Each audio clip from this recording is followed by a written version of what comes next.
کچھ کام کرنے نہیں دیتا. اس فاطمہ کو دیکھو, جب سے وہ اپنے علی کے گھر میں آئی ہے نا, انہوں نے ایک سانس بھی علی کی بغیر مرضی کے نہیں لیا, ایک سانس بھی علی کے بغیر مرضی کے نہیں لیا. پہلے اپنے شوہر کو کھانا کھلاتی تھی, اپنے بچوں کو کھانا کھلاتی تھی, اور پھر خود کھانا تصور کرتی تھی. بابا سے بلند سلوات.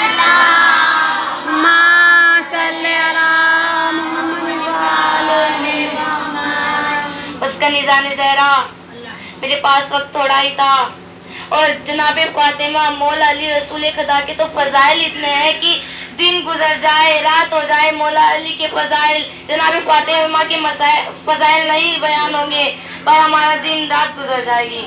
اس عزاداروں میں آپ کے سامنے اپنے آقا کی مظلوم بچی کی مصائب بیان کروں گی. وہ آقا کی بچی جسے حسین نے دعاؤں میں مانگا تھا, کہا تھا خدا مجھے ایک بیٹی عطا کر دے, میں اس کا نام سکینہ رکھوں گا. خدا مجھے ایک بیٹی عطا کر دے, میں اس کا نام سکینہ رکھوں گا. خدا میرے سینے پہ سونے والی ایک اولاد, ایک بیٹی عطا کر دے, میں اس کا نام سکینہ رکھوں گا, جو میرے تسکین کا سبب بن سکے. عزاداروں, امام حسین کی ایک بیٹی ہوئی تھی, امام حسین نے اس کا نام سکینہ رکھا تھا, اور وہ سکینہ جو 4 برس میں ہی یتیم ہو گئی تھی. عزاداروں, وہ سکینہ تماچے کھاتی تھی جس کا زندان شام میں انتقال ہو گیا تھا. بس عزاداروں, جیسے ہی جناب سکینہ کے رخ پر تماچے مارے تھے نا, تو جناب سکینہ اپنے بابا کو یاد کر کر چلاتی تھی. عزاداروں, ایک دن جناب مختار نے جب سب قاتل کو قتل کر دیا, تو جناب زینب کہتی ہے مختار تو نے سب قاتل کو قتل کر دیا, مگر میرے حسین کے قاتل کو کیوں قتل نہیں کرا؟ اب مختار جاتے ہیں اور 2 قاتلوں کو پکڑ کر لاتے ہیں. اب اس سے پوچھتے تو نے حسین کے ساتھ کیا کیا؟ اب وہ لئی چپ ہے, کہتا ہے نہیں تو حسین والا ہے, تو نہیں سن پائے گا, تو حسین والا ہے, تو نہیں سن پائے گا. بس عزاداروں, جب حسین اپنی ضد پر اڑے رہے نا, جب مختار اپنی ضد پر اڑے رہے نا, تو لئی نے کہنا شروع کیا کہ جب میں شام کے سفر میں تھا نا, تو میں نے بیویوں کو ایک سائڈ بٹھا کر میں بستر پر آرام کر رہا تھا. اور وہ جناب سکینہ کبھی اپنی پھوپھی کلثوم کے منہ کو دیکھتی ہے, کبھی پھوپھی زینب کے منہ کو دیکھتی ہے, کبھی اما رباب کے منہ کو دیکھتی ہے, کہتی ہے ان سب کی آنکھ لگ گئی پر مجھے نیند نہیں آتی. بس وہ ننھی سکینہ ریت کو اکٹھا کر کر گول گول بنا کر اس پہ سر رکھ کر لیٹتی ہے, لیکن جناب سکینہ کو نیند نہیں آتی. اب جناب سکینہ اٹھتی ہے اور سروں کی طرف چلتی ہے جہاں سر رکھے تھے.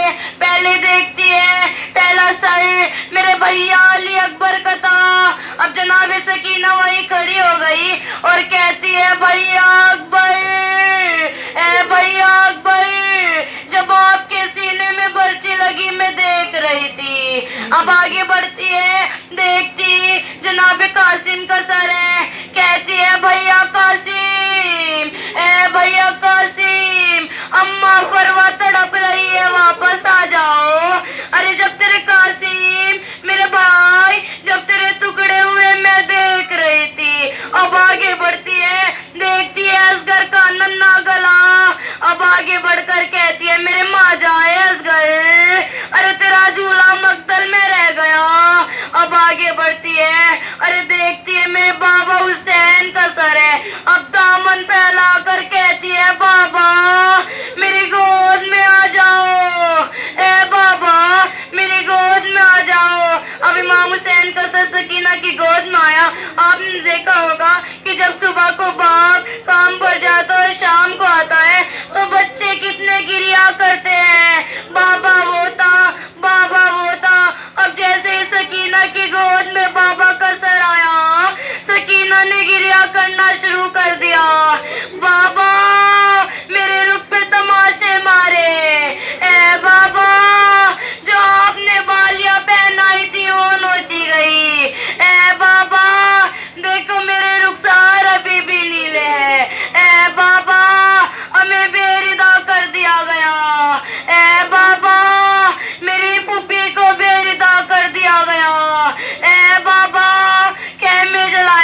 ہے. اب ظالم کہتا ہے کہ بادشاہ نے کہا تھا جو ظلم زیادہ کرے گا اسے انعام زیادہ ملے گا. اب ظالم اٹھتا ہے اور جناب سکینہ کا سر ایک سائڈ سے پکڑتا ہے اور امام حسین کا سر اس سے دونوں کو ملا دیتا ہے. عزادارو اس بچی کا منہ امام حسین کے خون میں مل جاتا ہے. وہ بچی تڑپ کر بابا بابا چلاتی ہے.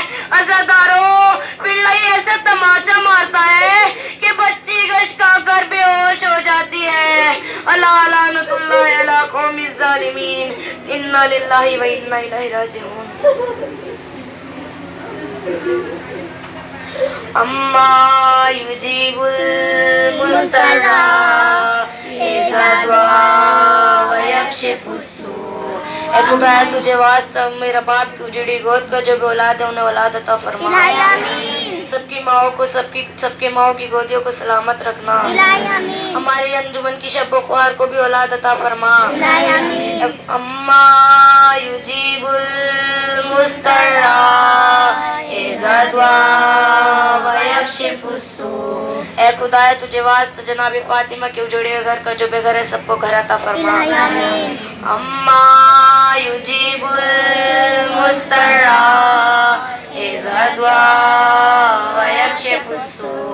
اے خدا تجھے واسطہ امام جعفر صادق کی روزی کی سب کی